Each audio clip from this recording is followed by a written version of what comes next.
aplicación.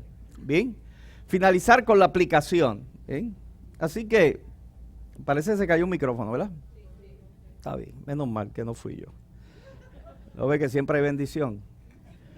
Mira, así que en esta mañana yo quiero que nosotros podamos ver la entrada triunfal desde la óptica divina, de lo que todo el mundo ve y nosotros podemos leer, pero también lo que encerraba y lo que encierra detrás de la experiencia de la entrada triunfal, lo que Jesús hizo entrando en su última semana de vida. Yo le invito a que busque a Mateo. Esto es un relato que los 4 evangelios lo narran, así de importante es. Los 4 evangelios lo narran y yo quiero que vayamos a la versión de Mateo. Es la versión más completa en la narración, aunque Lucas tiene elementos importantísimos. Tiene elementos importantísimos. Mateo 21, vamos a leer los primeros 11 versículos y después vamos a finalizar con los versículos del 12 al 13 o 14. ¿Bien?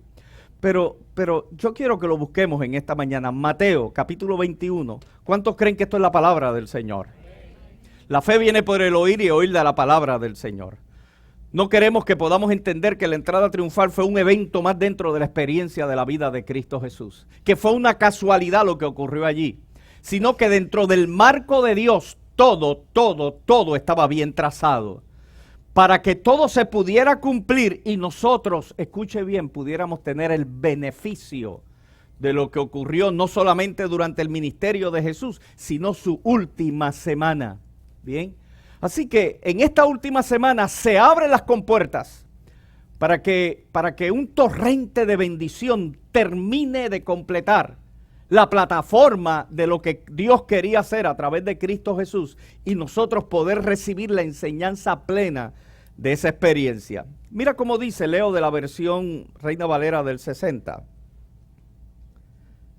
Dice, cuando se acercaron a Jerusalén y vinieron a Befagé, al monte de los olivos, Jesús envió 2 discípulos diciéndole, escuche bien, id a la aldea que está enfrente de vosotros, y luego hallaréis una asna atada y un pollino con ella, desatadla y traérmelos.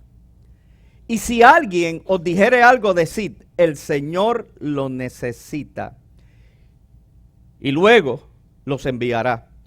Todo esto aconteció para que se cumpliese lo dicho por el profeta cuando dijo, decid a la hija de Sión, he aquí tu rey viene a ti, manso, y sentado sobre una asna, sobre un pollino hijo de animal de carga. Y los discípulos fueron e hicieron como Jesús les mandó, y trajeron el asna y el pollino, y pusieron sobre ellos sus mantos, y él se sentó encima.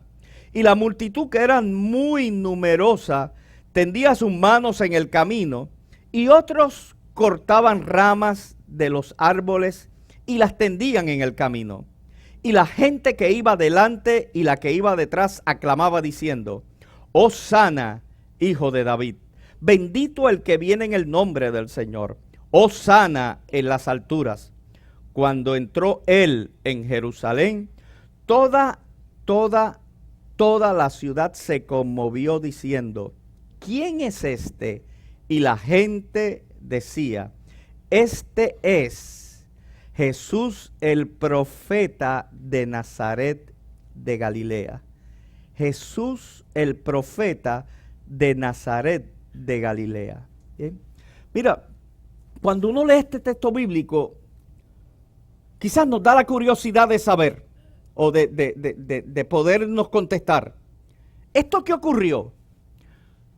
¿Fue una gran casualidad o fue algo planificado, planeado estratégicamente por el Dios del cielo? ¿Bien? Es interesante que podamos entender esto. Mira, la intención de Jesús, ya en la parte final del ministerio, ¿bien?, era una intención bien clara y directa.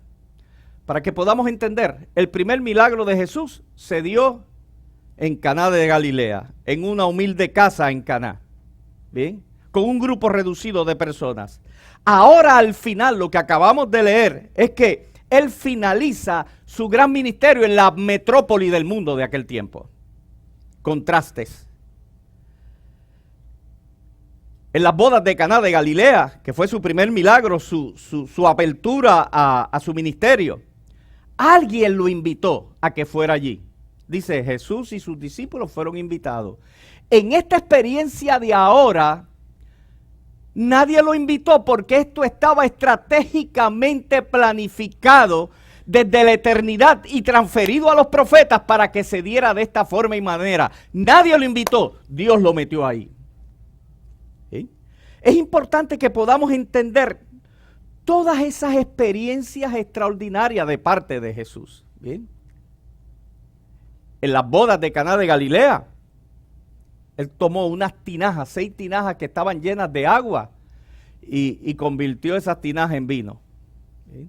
En la etapa final de su ministerio, ¿sí?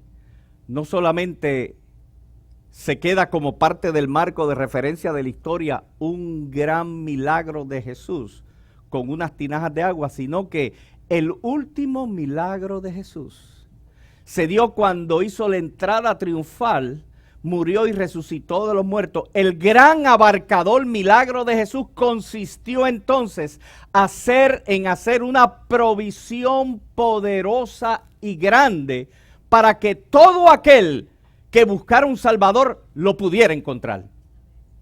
El milagro de la salvación, no solamente para que algunos que necesitaban completar la situación de una boda, de poder resolver un problema que había de vino en ese momento, sino que en esta experiencia de vida Jesús nos enseña que en medio de toda situación, ¿bien?, Él está presente para decirnos, no solamente estoy para resolver un evento en tu vida, sino también que estoy disponible para resolverte los problemas más profundos de la vida, y el problema mayor que tiene el ser humano es el problema de salvación. ¿Sí? Así que esto es lo que está ocurriendo en medio de la experiencia que nos presenta hoy el texto bíblico. ¿Bien? Es una experiencia extraordinaria, es una experiencia maravillosa, es una experiencia que nos dice a cada uno de nosotros, mira, que la experiencia de fe en el Señor es una experiencia profunda, que lo que ocurrió allí no fue una mera casualidad, sino que fue un propósito maravilloso de Dios. Escucha esto, mira, vamos a ver ya mismo que esto estaba profetizado, pero tenía que ser en esa forma tan grande y tan abarcadora, porque venimos arrastrando los ejemplos de los profetas. Tú sabes que Cristo, su ministerio, cuando Él sanaba, a mucha gente le decía, vete y cállate la boca, no se lo digas a nadie.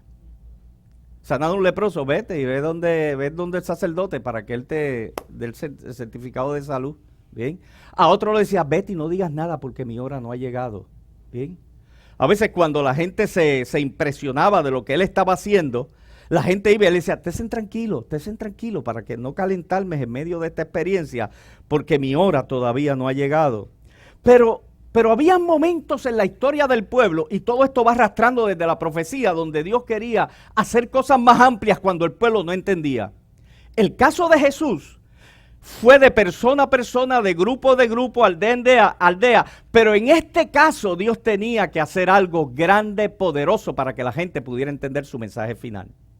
Cuando la gente no entendía en el Antiguo Testamento, Dios levantaba a hombres como Oseas, ¿bien? Y Oseas predicaba, serle fiel a Dios, pero hubo un momento para que la gente pudiera entender que Dios le dijo, mira, vamos a traerle un ejemplo para que la gente vea lo importante que es ser fiel. Y le dice al profeta Oseas, vete y cásate con una prostituta. Eso está en la Biblia. Oseas capítulo 1, ¿bien? Vete y cásate, para que el pueblo pueda entender así lo que está haciendo el profeta, así está haciendo mi pueblo cuando no me es fiel. ¿Sí? Otro ejemplo bien drástico que Dios usó a los profetas, ¿bien?, fue en el caso particular de Isaías, ¿bien?, que Isaías, Dios le dijo, mira, esta gente, para que pueda entender lo que le espera, no han entendido tu voz, no han escuchado, vístete de silicio. Dice, vístete de silicio, es saco con cenizas por dentro. Eso debe producir un calor, y máxima en esos terrenos del Medio Oriente. ¿Bien? Aun cuando la gente no entendían, decía, el profeta está diciéndonos a nosotros visiblemente, que así como está sufriendo, van a sufrir el pueblo si no hacen caso. Y cuando no entendían, Dios le dice al profeta, mira, ahora haz esto delante de todo el mundo. Quítate el cilicio, quítate la ropa, desnúdate, quítate la sandalia y camina desnudo. Obviamente, no es que camine, pero tú sabes que la gente se protege mucho en el Medio Oriente. Quizás vete en ropa interior y vas a estar haciendo eso por 2 años para que la gente pueda entender que el mensaje que le estoy dando es, si no hacen caso a la palabra que Dios le está trayendo, el enemigo los va a coger y los va a dejar en esa experiencia, en esa situación. Así como lo ven el profeta.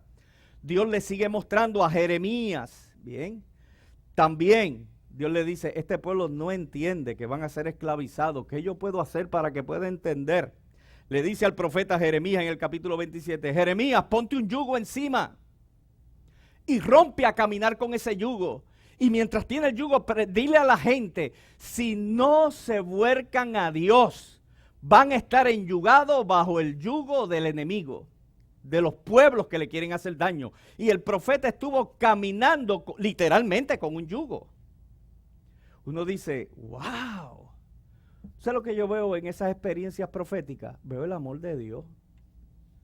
O sea, yo veo el amor de Dios, donde Dios le está diciendo a la gente, mira, esto le va a pasar. Es como que la gente que se va a tirar por un barranco y de momento ve un letrero que dice, resbala mojado. Ve otro letrero que dice, ten cuidado, curva cerrada al final. Otro letrero, lo que falta es que uno que le grite, que le diga, te vas a desbocar. ¿Bien? Eso Dios lo hacía con el pueblo por el amor que le tenía al pueblo. Tengo que ir al marco histórico para que podamos entender el marco presente del texto de hoy. Jesús todo el tiempo estuvo callado, estuvo en silencio, pero Dios le dice, ahora es el momento de que se cumpla la profecía. Ahora tú públicamente vas a mostrar quién tú eres. ¿Sí? Públicamente vas a mostrar quién tú eres. Era la última semana, es la semana culminante del ministerio de Jesús. Así que Jesús entra a Jerusalén. La Biblia dice que era la fiesta de las Pascuas. La Pascua no era otra cosa que, bueno, era la fiesta principal de los judíos. Era la fiesta en la cual se celebraba, los judíos celebraban históricamente, porque todo esto se da en marcos de referencia histórico, celebraban que Dios los había libertado del cautiverio de Egipto y que habían estado por el desierto. Muchos de los salmos y muchos de los cánticos de los judíos tenían que ver, Dios nos libertó. Bien, con el jinete y el caballo. ¿Bien? Y trae toda esa historia porque el pueblo vivía con marcos de referencia profético e histórico. Es necesario que sembremos esta plataforma para entender lo que ocurrió aquí. ¿Bien? Así que el pueblo sabía y entendía cómo Dios trabajaba con ellos. Si no entiendes de una forma, te pones un yugo, pero Dios te quiere enseñar que entiendas. ¿Bien? Y lo que ocurre en esta entrada es algo completamente profético. Ya Dios le va a decir a la gente oficialmente quién es este que está entrando. Y lo pone a entrar, fecha estratégica, en la celebración de la Pascua. En esa celebración, 10 años después de esta Pascua que hace referencia al texto bíblico, se hizo un sondeo. Bien, el rey mandó a sondear y el rey dice, mira, en las Pascuas se sacrifican sobre 250,000 machos cabríos o animales. ¿Sí? En Jerusalén. Y por familia, un sacrificio cubría a 10 personas. Así que se estima que en Jerusalén, una ciudad pequeña, que no es muy grande, hemos estado allí, una ciudad pequeña que no es muy grande, se metían sobre 2,5 millones de personas entraban a Jerusalén. Así que estamos hablando que Cristo entró en un momento donde esa era la meca de la celebración. Plan diseñado por Dios. Todo el mundo tenía que saber quién estaba entrando y todo el mundo tenía que proclamar quién era el que estaba entrando. Oye, Jesucristo es el Hijo de Dios. Es el Rey de Reyes y Señor de Señores. Es parte de la Trinidad. Déjeme decirle, ese es el Dios que nosotros servimos. Ese es el Señor de la iglesia. O sea, nosotros somos privilegiados con eso. ¿Sí? La ley decía que en 40 kilómetros a la redonda todo varón tenía que ir allí y se llevaba enredado a tu familia y venía gente de distintas partes del mundo a esa celebración.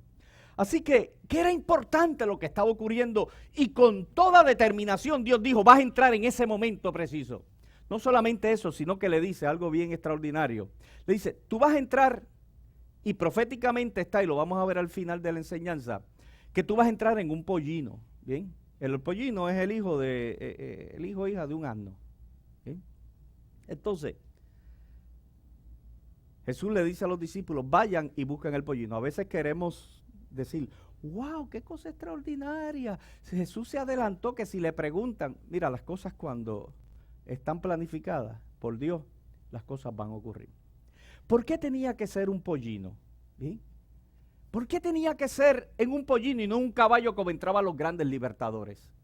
Porque él iba a entrar a la ciudad como el rey y el Mesías, lo vamos a ver ya mismo, pero no el rey y el Mesías que cortaba las cabezas de la gente, sino como el rey y el Mesías que tenía autoridad a tal extremo que podía entrar en un sencillo pollino y todo el mundo lo iba a aclamar como un gran libertador.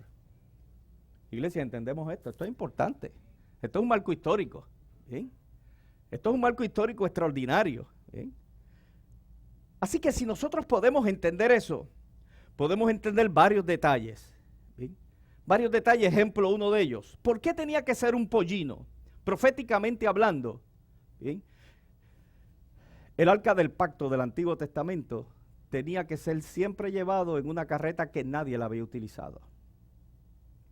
Los animales que eran sacrificados tenían que ser animales puros. Y el pollino donde Jesús iba a entrar, proféticamente hablando, era un animal que nadie lo había montado. Vemos como todo va entrando en su lugar. ¿Sí? Por eso Cristo entra sobre un pollino. ¿Sí? La multitud lo recibió como rey. ¿Sí? Entonces, cuando Jesús está llegando, la gente comienza a recibirlo. Este es el marco histórico y de fundamento para entrar al final de la enseñanza. La multitud lo recibe como rey. Extendían sus túnicas. Bien. Extendían, espérate, aquí es que se reciben hacia los reyes. La multitud, acuérdese siempre, el judío tiene bien claro cuál es su historia. No es como nosotros. El judío tiene bien claro cuál es su historia. Digo nosotros, quizás estoy incluyéndolos a muchos, pero los saco y me pongo yo. ¿Sí? Hace un tiempo estuvimos en Cuba en una entrega de un vagón de Biblia y se las entregamos a la organización, porque para entrar a un vagón de Biblia tú lo tienes que hacer por la ley. O sea, no es que entré una maleta y llevé una Biblia y se le dio un pastor que no había. No, hace años entramos a un vagón de Biblia sobre, qué sé yo, 5,000 Biblias y materiales y se la entregamos a la organización del gobierno comunista cubano. ¿Sí? Entonces, aquí está la entrega. ¿Cómo se distribuyeron? Pues eso no lo puedo decir. Pero aquí está la entrega. Nos invitaron, estaba 2 pastores, 2 y yo, y nos invitaron a comer y fuimos en Cuba hay unos sitios que le llaman los paladares, quedan detrás de una casa con el permiso del gobierno cubano, tú vas allí y comes súper bien, bien. Nunca en mi vida había comido un chicharrón tan bueno como ese. Eso es castigo para los... Pero nada, lo que quiero decir es lo siguiente. Cuando estamos reunidos, el presidente de esa organización y 2 o 3 personas más, me hicieron una pregunta para probar, porque yo decía, ¿esta gente dónde salen? O sea, los habrá enviado Donald Trump. En ese tiempo él no existía, ¿no? Pero los había enviado allá para pasar y entonces nos hace la siguiente pregunta. Oye, ¿ustedes celebran una actividad bien patriótica? Sí. Me dice, es la actividad del grito de Lares. Y yo, sí, estábamos delante de, tú sabes, grito de Lares, tremendo. Ellos saben lo que pasa aquí, escuche bien. Sí, el grito de Lares, tremendo, sí, chacho, eso se llena, Lares se llena, y qué sé yo, que me dice, ¿cuándo es la fecha del grito de Lares? ¿Cuándo se celebra? Nunca en mi vida me había sentido tan estúpido como ese momento. ¿Cuándo se celebra el grito de Lares? Ahora me lo dicen, no me lo dijeron hace 5 años atrás. Lo hubieran dicho hace 5 años atrás, quizás hubiera lucido mejor. Nos quedamos así y nos miramos los tres y dice, ¿cuál de los tres va a meter la pata aquí? Y alguien dijo, no, ya, es tremendo grito, se celebra y que... Nada, fue un ridículo lo que hicimos. Pero ese es el caso mío. Yo no soy historiador, pero este pueblo sí lo sabía. Y recibieron a Jesús de una forma como habían recibido a Jehú en Segunda de Reyes. No lo busqué, yo lo leo, capítulo 9, 13. Cuando Jehú llegó de la guerra, enseguida ellos tendieron sus capas sobre las gradas y tocaron el cuerno de carnero mientras gritaban, Jehú es rey. Así que lo que está ocurriendo allí, lo que ellos están haciendo, están ya relacionando a patriotas, a hombres que habían hecho algo por un pueblo y los recibían con bombas y platillos. Así estaban recibiendo a Jesús. Escuche bien esto. Esto no es un montaje solamente del cielo, sino que ese montaje que venía desde el cielo ya se estaba metiendo en el cierre de ministerio de aquel que se iba a convertir en Rey de Reyes y Señor de Señores. No solo eso, esa gente era muy dura en la historia, sino también que ellos se acordaron que en un momento un hombre que se llamaba Simón Macabeo, ¿bien? Y voy a citar y otra vez voy a citar el libro de Macabeo haciendo esta observación. El libro de Macabeo tiene un alto contenido histórico, muy bueno. No le damos la validez del canon bíblico, ¿bien? Así que lo estoy citando como una cita de Josefo, un gran historiador del contemporáneo tiempo de Cristo. Lo estoy citando desde esa experiencia, porque el pueblo conocía su historia. Y lo estoy citando desde esa experiencia, ¿bien? No lo estoy citando como un libro de texto bíblico inspirado por el Espíritu, un libro histórico. Dicho eso, mira lo que decía Macabeo 33:51 que ellos tenían en su mente. ¿Bien?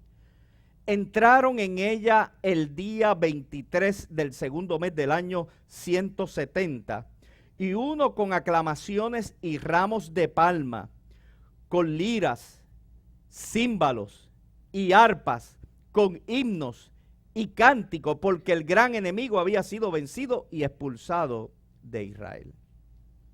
Así que su pueblo tenía claro que todo ese vitoreo, todas esas ramas, todo lo que estaban haciendo, lo estaban haciendo sabiendo que estaban poniendo al que estaba entrando en un asno, que estaba entrando por ahí, lo estaban poniendo al mismo nivel o a mayor nivel de gente que había entrado por las puertas de Jerusalén y lo habían recibido de la misma manera. Y eso es importante.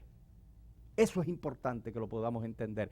Si esta gente pudo entender que Jesucristo era el Mesías, ¿cuánto más nosotros que tenemos todo el texto bíblico podemos decir Jesucristo es el Señor?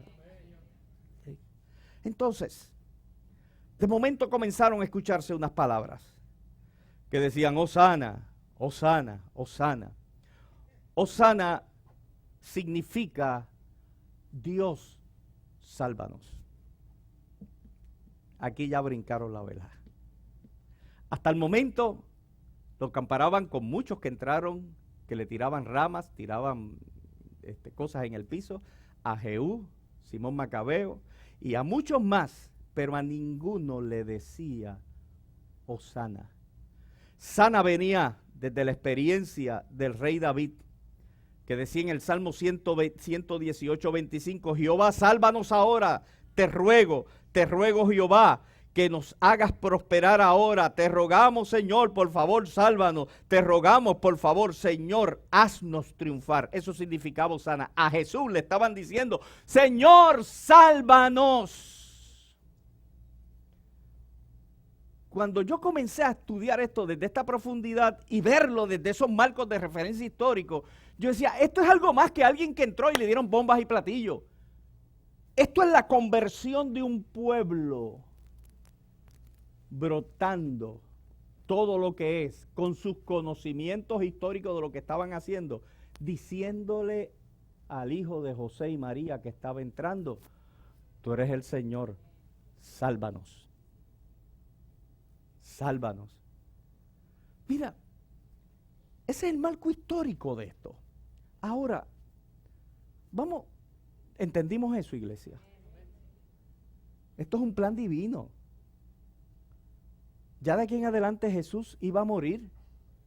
Y ya la forma de él estar en el corazón y en la experiencia, en el corazón y en la mente de la gente era a través de una experiencia viva. Por eso nosotros hoy podemos decir, Hosana, sálvanos, Jesucristo ayúdanos, Padre ayúdanos, Señor ayúdanos cuando estamos en necesidad. Lo hacemos no por el marco histórico, sino por el marco vivencial de que Cristo está con su iglesia. ¿Eso se entiende? ¿Sí? Ahora, diciendo esto, yo quiero cerrar la enseñanza de hoy con dos alegorías muy importantes de lo que ocurrió ahí. ¿Sí? Ahí lo primero que ocurrió es que Cristo entró como rey. Escuche bien, Cristo entró como rey. ¿Sí? Mira como decía Zacarías 9:9, alégrate, oh pueblo de Sión. Grita de triunfo, oh pueblo de Jerusalén. Y de momento dice y grita, mira, tu rey viene hacia ti. Él es justo y victorioso, pero es humilde, montado sobre un burro. ¡Wow! Eso a mí me para los pelos. ¿Sí? Me recuerda que soy águila. ¡Dios mío! Esas palabras del profeta Zacarías decía, alégrate porque tienes un rey soberano, no el rey que aplasta, no es un Nerón que quema ciudad, no es un rey que destruye, sino es un rey bueno, bueno. Dile al que está a tu lado, Dios es bueno. Díselo con Pepa, Dios es bueno. Él es bueno y justo. Dios es justo.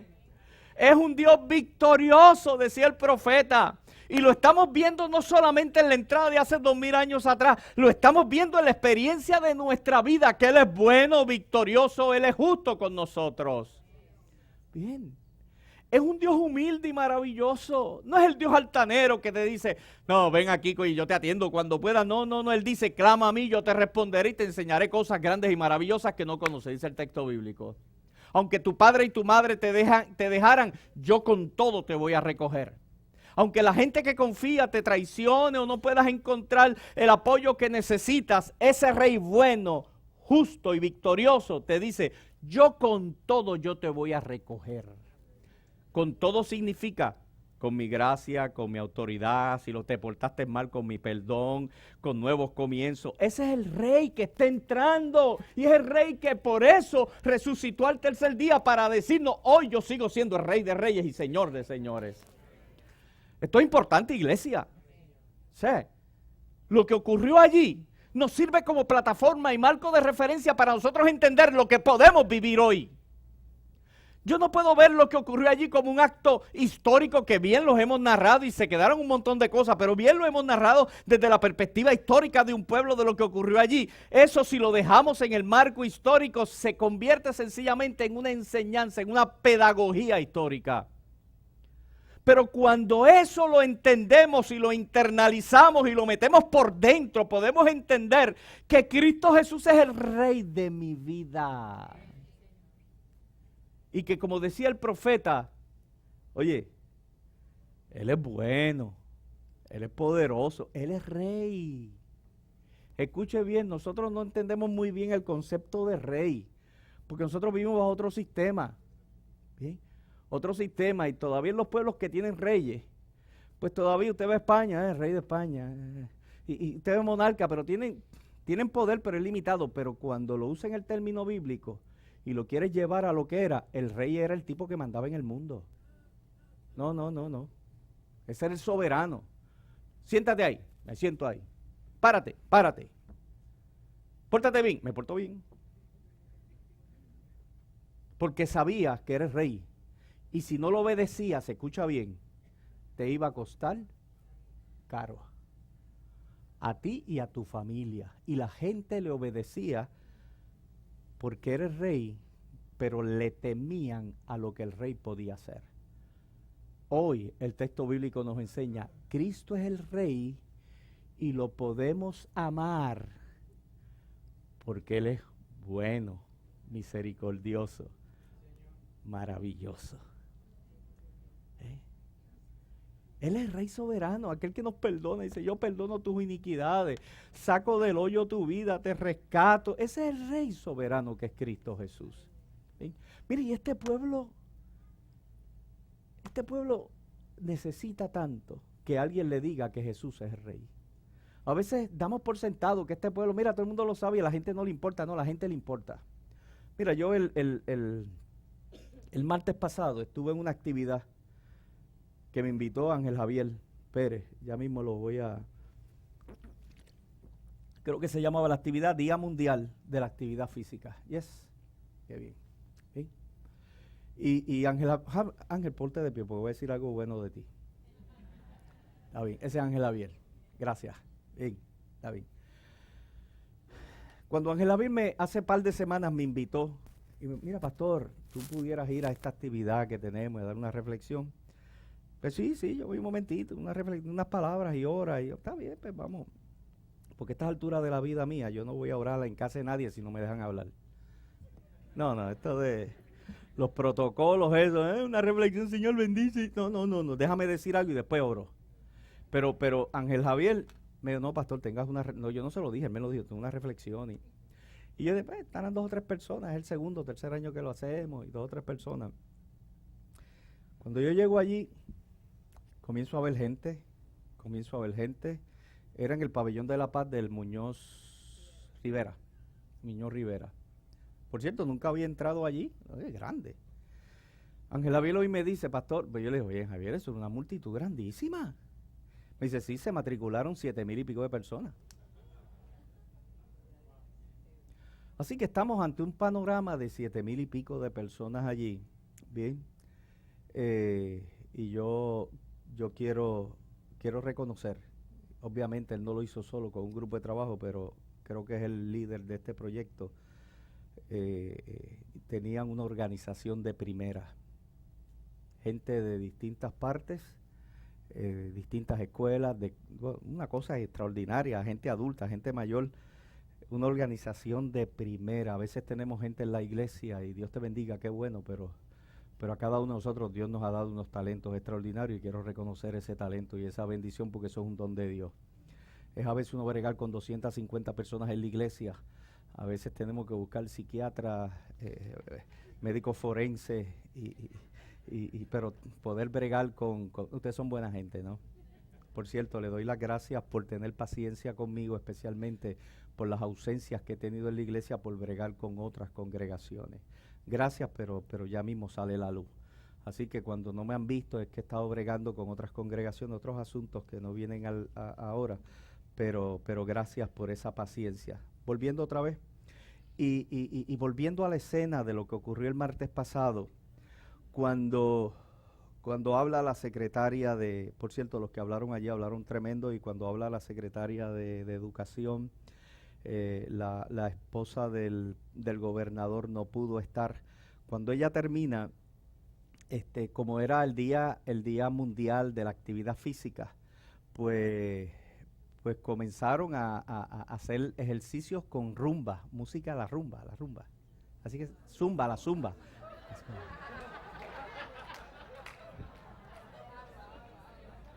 Agua.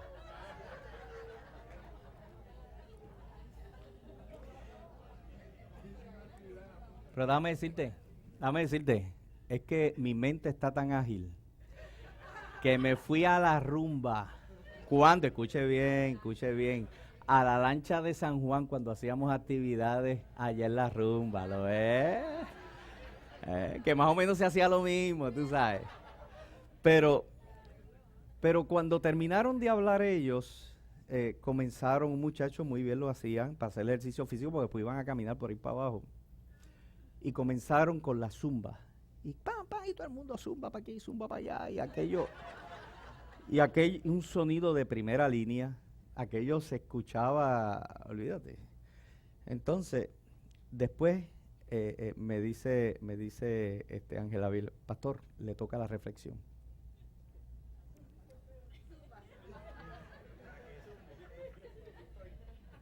O sea, había un ambiente, santo ambiente, tú sabes. Y yo decía por dentro, Señor, Javier, te confieso, decía por el Señor, ¿cómo me como esto ahora? Mira, escucha esto. Habían sobre lo que yo iba a hablar, miles de personas ahí. ¿Bien? Jóvenes, niños, adultos, ancianos, no, gente mayor. Estaban todos allí y ahora el pastor va a tener una reflexión. Todavía se escuchaba por las bocinas, el 1, 2, 3. Y usted sabe lo que yo descubrí, que nuestro pueblo, en medio del brinco, del ejercicio muy bueno y de todo esto, le hace falta escuchar la palabra de Dios. Javier, ¿tú sabes que yo noté?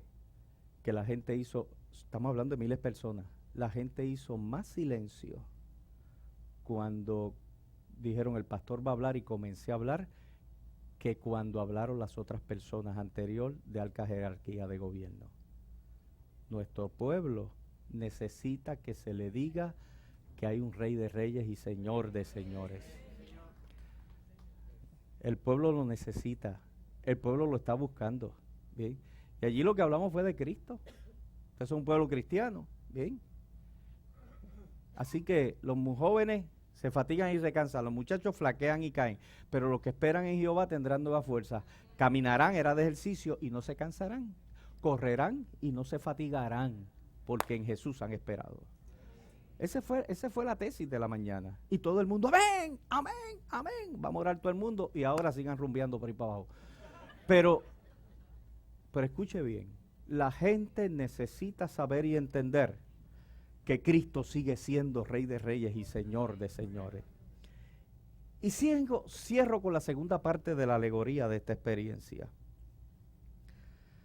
Al entrar Cristo como Rey, abre una nueva puerta de bendición. Y tenemos que regresar a la historia que ellos conocían. Ellos tenían en su mente todavía que hacía 200 años atrás el pueblo había tenido el peor desastre que habían experimentado en su historia, cuando Antíoco Epífanes, rey de Siria, en el año 175 a.C., había invadido, ¿bien? Y él quería sacar el judaísmo, escuche bien, esto es importante, quería sacar el judaísmo e implantar la adoración a los dioses griegos. Y entró, y esta es la base y el final de la predicación, porque es todo importante, pero en esto quiero darle fuerza. Y este angelito de las pailas, él entró al templo, escucha lo que hizo, entró al templo de Jerusalén, que es lo más sagrado para los judíos, ¿bien? Y comenzó a hacer sacrificios a Zeus Olimpo. Las compuertas del templo, donde habían distintos sagrarios, las convirtió en casas de prostitución en el templo de Jerusalén. Eso está en la historia. Y no solamente eso, sino que cogió el altar y comenzó a hacer sacrificios de cerdo. Eso era lo más abominable, porque usted sabe que el judío, el cerdo, eso es inmundo. Comenzó a sacrificar cerdos en el altar. Eso es, no solamente entré y me quedé con la ciudad y me quedé con el templo, sino que te estoy pisando hasta lo último. ¿Qué sucede? Desde esa perspectiva, un pueblo que se acuerda de su historia, se acuerda también de una persona que se llamaba Judas Macabeo. Pastor, ¿y usted va a hablar de los macabeos? Es que esto es histórico, por favor. Es que para poder entender la profundidad de lo que ocurrió, tenemos que irnos a lo que esa gente tenía en la cabeza. ¿Bien? Y Judas Macabeo fue y sacó a los sirios de allí. Recuperó el templo. Y mira cómo lo recibieron. No lo busque, por favor. En segunda de Macabeos 17. Mira cómo dice, sobre el gran día que Judas Macabeo entró a Jerusalén. Por tanto tomaron ramas, brotes tiernos y palmas y cantaron salmos al que le había permitido purificar su santo lugar. Tenían todo eso. Ahora, ¿cómo esto lo encajamos en lo bueno y con esto terminamos? Cuando Cristo entra, tienen eso. Tienen eso en la cabeza. Nos acordamos también, no solamente de las grandes victorias, sino que anteriormente, hace algunos años atrás, cuando Jerusalén fue libertada y nuestro templo fue devuelto, nosotros en agradecimiento tirábamos ramas y decíamos gracias por la liberación y por permitirnos recuperar el templo. Ahora, cuando reciben a Cristo, lo reciben de la misma manera, pero el templo era ¿de quién? De los sacerdotes. Ya no los tenían los sirios. ¿Bien? Aquí está ocurriendo algo bien poderoso, algo grande, que aunque los reciben desde esa magnitud y los reciben como un gran libertador, aquí está ocurriendo algo sumamente profético, porque no hizo más que Cristo entrar por la puerta de la ciudad. Al otro día, tempranito, ¿dónde se metió? En el templo. Mira dónde se une esto poderosamente, proféticamente. Se metió en el templo y ¿qué fue lo que hizo? Empezó a limpiar el templo. Los sirios habían hecho cosas bárbaras en el templo y ellos habían entrado y lo habían limpiado. Ahora el pueblo, los sacerdotes, los que estaban ahí habían hecho cosas bárbaras en el templo y Cristo entró al segundo día después de su entrada triunfal el lunes en la mañana. Entró directo al templo y dice que limpió el templo. Volcó la mesa de los cambistas.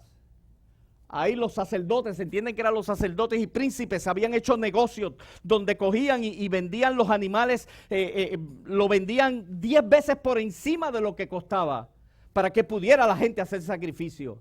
Así que eran unos usureros, les robaban a la gente. Y si la gente venía con su animalito, los sacerdotes podían encontrar una falta en él para que ese animal lo sacaran fuera y compraran de los mercaderes del templo. No solamente eso, sino que aquellos que no tenían suficiente dinero, también habían áreas para venderle palomitas. Y le vendían las palomas 10 veces más caro a la gente pobre, a la gente que no podía pagar. No solamente eso, como venía gente de todas partes, habían unos cambistas que cambiaban las monedas que traían de sus países a la moneda local. Y lo que hacían era estafar a la gente. Jesús entró y comenzó a volcar las mesas. Comenzó a poner la casa en orden. Vemos como una cosa amarra a otra. Aquel tipo lo había hecho sacando a los sirios del templo. Jesús lo hizo sacando a la gente que estaba profanando. Ahora, si nos quedamos en esa parte histórica, aprendimos historia. La Biblia dice que nosotros somos templos. Jesús vino a transformarnos. Jesús vino a metérsenos por dentro. Así como se metió en el templo de Jerusalén. La Biblia dice que cuando Él entra dentro de nosotros, Él comienza a cambiarnos. Alguien dijo, nos comienza a meter las manos. Nos comienza a meter las manos. ¿Sí? Y comienza a poner estructura y orden en nuestra vida. ¿Ves cómo tú amarras? Tú amarras. Y comienza y saca, vira mi mesa de malos deseos. Vira mi mesa de apatía a la gente. Vira mi mesa de contienda. A veces hay cristianos en las iglesias que pelean por bobería. Y yo no te voy a hablar, Dios te bendiga, pero de lejos. Jesús entró al templo a poner orden. Y yo te voy a decir lo que ocurre cuando hay el orden. Y Jesús comienza a decirnos, chicos, es que para que esto funcione, tenemos que amarnos los unos a los otros. O sea, yo no puedo tener nada en contra de Herbert. O sea, el tipo no me pagó esta mañana la avena, la tuve que pagar yo, pero yo lo amo. Yo sé que Dios lo tocará y me invitará para un almuerzo. Eso es poderoso porque usted ve Herbert ahí, Herbert es bueno. Pero yo no puedo yo no, escuche bien, chequea qué mesas tienes que virarte. O sea, tú tienes que chequear porque cada uno sabe. Alguien dijo, solamente el que sabe lo que hay en la olla es el que la mueve. Creo que hay un refrán así. El que la menea, que la menea. ¿Sí? Que menea la cuchara. ¿Sí? Mira, alguien me dijo, no, es decir, el que le eche el adobo también, sí, sigue añadiéndole. Pero el que lo hace, mira, solamente tú sabes lo que hay en tu mesa. Eso es lo bueno de esta experiencia que nos dice Jesús entró y comenzó a poner orden. Ahora, escuche bien esto, y con esto ya nos vamos. Pero como hace varias semanas que ustedes me han soportado que yo no esté aquí, ahora sopórtenme en que estoy. Pero mira lo que ocurre, escucha bien, ¿qué es lo que ocurre cuando Jesús pone orden? El texto nos dice, después te lee, capítulo 21, los versículos 11, es que yo lo tengo que leer, yo no me voy a quedar así. Yo lo tengo aquí. Mira lo que dice el versículo 12 al 15. Entonces Jesús en el templo echó fuera a todos los que vendían y compraban en el templo, volcó las mesas de los cambistas y los puestos de los vendedores de palomas y les dijo, está escrito, escucha de aquí en adelante lo extraordinario, mi casa será llamada casa de oración, pero ustedes están haciendo de ella una cueva de bandidos. También en el templo, escuche bien, cuando nosotros arreglamos las cosas y Jesús entra, empiezan a ocurrir las cosas buenas. Escuche bien, nuestra vida comienza, casa de oración es que nuestra vida comienza a tener una visión clara de la grandeza del Dios Todopoderoso.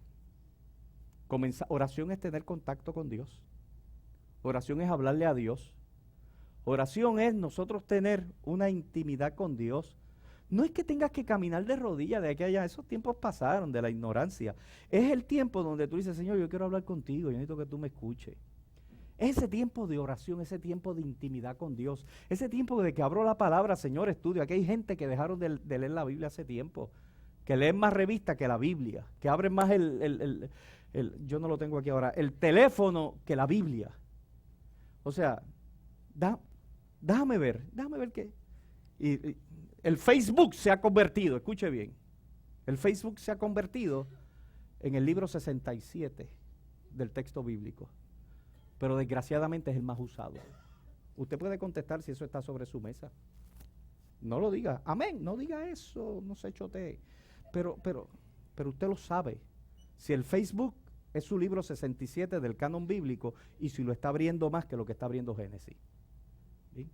Entonces, él dice, mira, mi casa, cuando yo se me meto en la vida de la gente saca tiempo para estar conmigo. Escuche bien, dile al que está a tu lado, necesitas tiempo con Dios. Ay, pero no tan tímido, Dios mío. La gente que estaba bailando zumba allí lo hacía más fuerte que usted. Dile, ¿necesitas tiempo con Dios? Bien. Ay. Pastor, y si decimos necesitamos, pues dígale necesitamos tiempo, porque si yo le digo a Mel si necesita tiempo y ella me lo está diciendo a mí, los dos estamos diciendo necesitamos. Pero mira lo que ocurre. El texto bíblico dice, cuando las mesas se vuelcan y él toma la autoridad, comenzamos un tiempo de intimidad con él. Segundo, escucha, dice el texto bíblico. ¿Sí? Dice el texto bíblico, mira qué interesante, ya estamos acabando, estamos en la recta final que va. Mi casa será llamada casa de oración, pero ustedes, También, en el templo, mira lo que ocurrió cuando la cosa ya se puso en orden. También en el templo se acercaron a él grupos de ciegos y cojos y los curó. Cojos y ciegos los curó. Mira, cuando nuestro templo está llena de Rey de Reyes y Señor de Señores, ocurren milagros. Yo no sé de cuándo tuvo un milagro. ¿Sí? Algunos dirán, pastor, es un milagro que yo esté aquí esta mañana. Amén, gloria a Dios. Está bien, gloria a Dios. Yo creo en los milagros también. Eres la esencia del milagro de Dios. Qué bueno. Pero ocurren milagros. Iglesia, Cristo resucitó y con su resurrección dejó poder para ser manifiesto sobre la faz de la tierra. Aquí hay gente que necesita un milagro de Dios. Dice que cuando la casa se puso en orden, no hicieron más que él virar las mesas y decir, mi casa se tiene que convertir en casa de oración. Comenzaron entrando los enfermos. Espérate, Jesús puso orden. Vamos para allá porque en desorden no puede haber manifestación de Dios. La gente sabía que en medio de ese desorden, la casa no era una casa de Dios. Pero cuando Jesús entra y empieza a poner nuestra vida en orden, comienza a abrirse las ventanas de los cielos, las puertas de los cielos se abren y comienza a ver la manifestación sobrenatural en una vida natural. Comienza a manifestarse lo sobrenatural de Dios en lo sobrenatural de lo que nos rodea. Y por último, no solamente se convirtió en un sitio de intimidad con Dios, un sitio de milagro, sino que también se convirtió en un lugar, hija, párate un momentito ahí, donde los niños como esa, donde no la cojo, me tengo deseo de cogerla, pero no porque tú la vas a cambiar. No, yo en eso no me meto. O sea, yo un niño lo resisto 2 o 3 minutos, pero así, qué lindo está de lejos. Pero mira, entonces mira lo que ocurrieron. Escucha bien. Ahí comenzaron a llegar los niños. Dice el texto bíblico, y ahí finaliza. Comenzaron a llegar los niños y comenzaron a glorificar a Dios. Y aún los chiquitos, así como esa preciosa niña que me está mirando y sabe que yo estoy hablando de ella porque hoy está linda con ese lazo. Y los que maman comenzaron a glorificar a Dios, dice el texto bíblico. Vemos lo que ocurre cuando la casa está en orden. Todos, desde de mayor edad hasta los que maman, bendicen al Rey de Reyes y Señor de Señores. Gracias por ayudarme.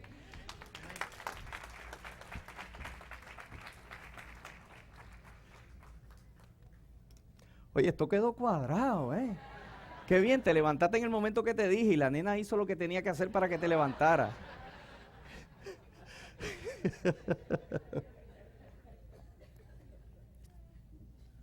Iglesia, lo de Cristo no fue casualidad.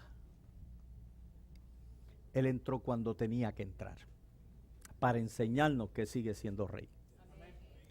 Para enseñarnos que cuando es rey y señor de nuestras vidas, las cosas tienen que tomar el lugar ordenado por el Señor, porque cuando así ocurre, comienzan a fluir las manifestaciones sobrenaturales de una experiencia de intimidad con Dios, de una experiencia poderosa de manifestaciones sobrenatural de Dios en milagros en nuestra vida y se convierte en una vida de alabanza al Rey de Reyes y Señor de Señores. Estemos en pie, por favor.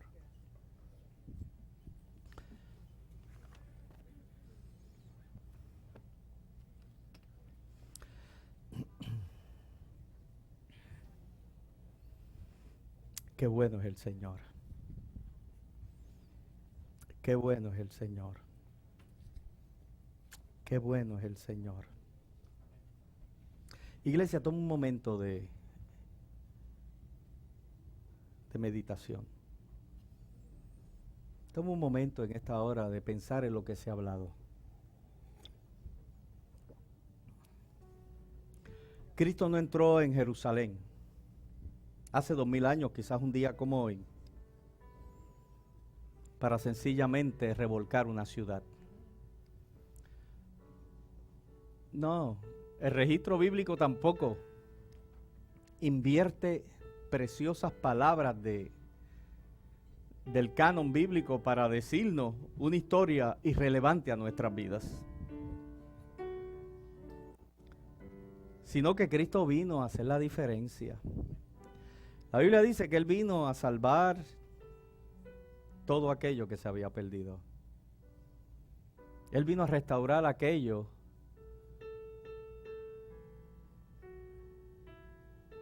que en el paño de un pintor quizás con un brochazo se dañó. Él vino a trabajar con esas obras de arte que están en nuestra mente, pero en el camino se cayeron. Ese es Jesús.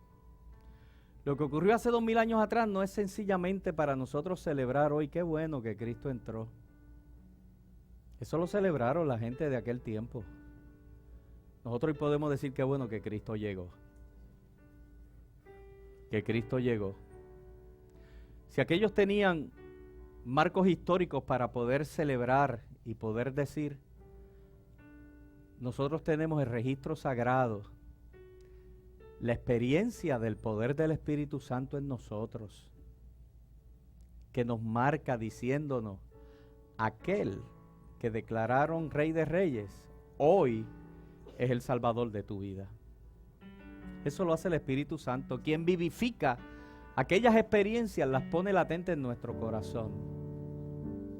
Ese es Jesús, ese es el Señor. Que nosotros no tenemos razón para seguir divagando en la vida, buscando algo más, sino que el Señor nos dice, si tú me tienes a mí, tú lo tienes todo. Y entonces abriré la ventana de los cielos y va a fluir la bendición, va a fluir la gracia, van a fluir los planes que Dios tiene para tu vida. Porque Él dijo, sin mí no se puede hacer nada. Esa es la obra de Cristo. Qué bueno que podemos reconocer lo que ocurrió ayer, pero qué maravilloso es saber lo que nos está ocurriendo hoy, su presencia, sus nuevos comienzos, sus nuevas oportunidades. Él tomarnos de la mano para, en un mundo tan convulso y tan complejo, nosotros poder decir, Señor, gracias porque en medio de esta turbulencia, tú eres mi remanso de paz. Tú eres la rama donde yo puedo sostenerme, aunque el tronco tiemble. Tú eres la rama poderosa que no me va a dejar caer. Esa es la vida de Cristo en nosotros. Y yo en esta mañana quisiera hacer un llamado a gente que ha escuchado esta palabra. Y voy a hacer al final una oración general, pero yo quiero llamar a gente que en esta mañana está en este lugar, que independientemente de su edad, ha podido entender la importancia de lo que significó en el ayer que Jesús entrara, hiciera su entrada triunfal. Pero que entendiendo lo que ocurrió ayer, has podido entender lo que hoy puede ocurrir en tu vida, que Él entre igualmente como Rey, Señor y Salvador. Aquellos tiraron ramas y paños en el camino.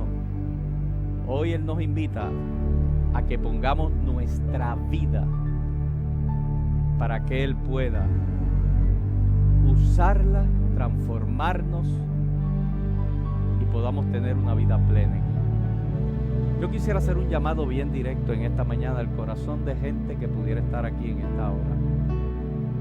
Gente que después de entender lo que ha entendido de lo que es Cristo, de lo que Él vino a hacer, que vino a trabajar con nuestro mundo interior, en lo interior, en lo interior. No hay que cambiarlo de afuera para que lo interior cambie, no. Si cambia lo de adentro, lo de afuera va a cambiar en los momentos de Dios. Por eso cuando Él nos pide algo, Él no nos pide nuestras actitudes, no nos pide nuestros labios y nuestras conversaciones, no nos pide ni que nos portemos bien. Él lo que pide es, hijo mío, dame hoy tu corazón.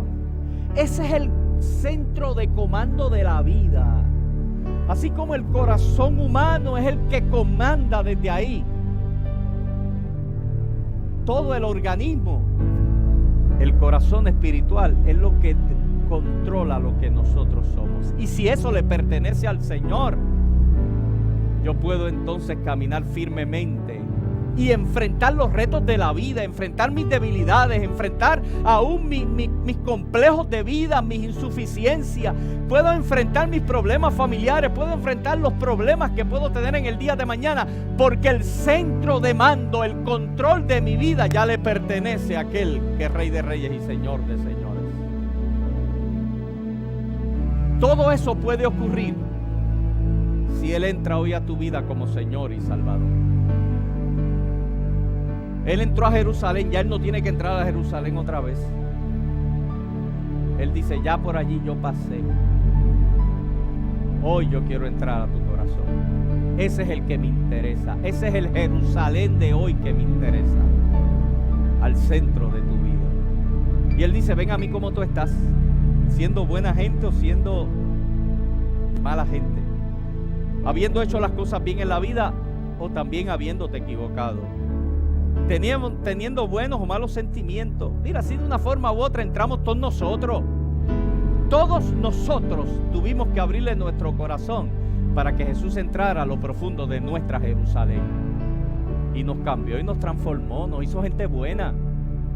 Que en el camino hay cosas que hay que luchar. Claro que sí, pero ya yo no lo hago solo. Lo hago con el Rey de Reyes y Señor de Señores.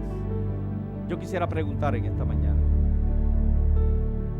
La misma pregunta que muchos aquí no la hemos contestado y la hemos contestado positivamente diciendo, sí lo acepto.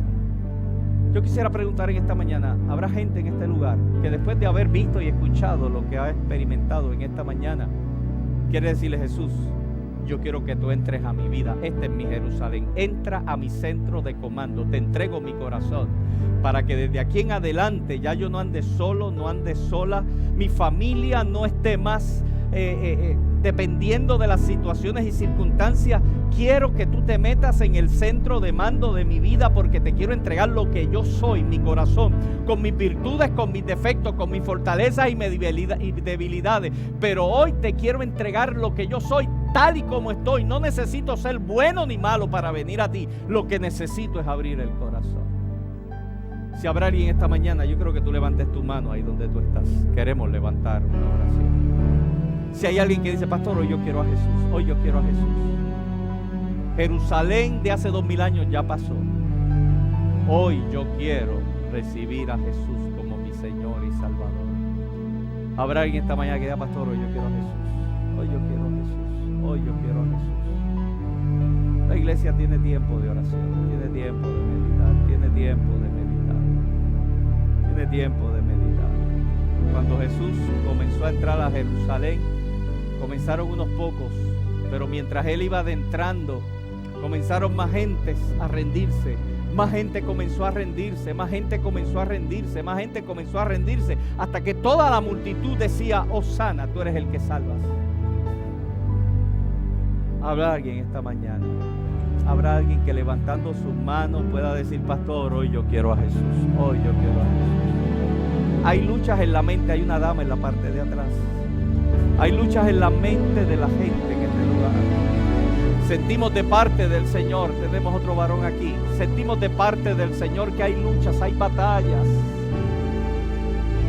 Tú has escuchado lo que te necesitabas escuchar porque Dios te ama y te conoce. Yo he escuchado lo que necesitaba escuchar porque Dios me ama y me conoce. Hoy es el tiempo de que Jesús entre.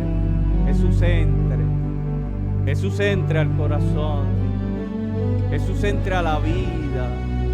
Jesús comience a hacer cosas diferentes. Hay gente que llegó a este lugar buscando un cambio, buscando que algo le hablara. Y escucha, estoy hablándole a tu mente en esta hora. Llegaste a este lugar diciendo, Señor, yo necesito que tú me digas algo. Y hoy tú has escuchado lo que es el amor de Dios manifestado en Cristo Jesús. Última llamada que en esta hora hacemos. Habrá alguien más, alguien más, alguien más. Tenemos otra joven, alguien más, alguien más, alguien más. Juliana, ven por favor, alguien más, alguien más. Alguien más para Jesús. Alguien más para Jesús. Angélica, en la parte de atrás, la dama. Alguien más para Jesús. Alguien más. Alguien más para Jesús. La iglesia sigue orando. La iglesia sigue orando. La iglesia sigue orando. Alguien más para Jesús. Alguien va a ir donde tú estás.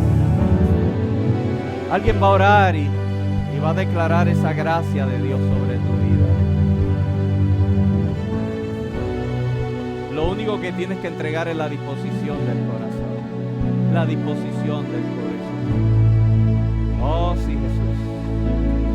Y hay gente que están orando. ¿Habrá alguien más? Alguien más. Alguien más que diga: hoy es mi día, hoy es mi día, hoy es mi día.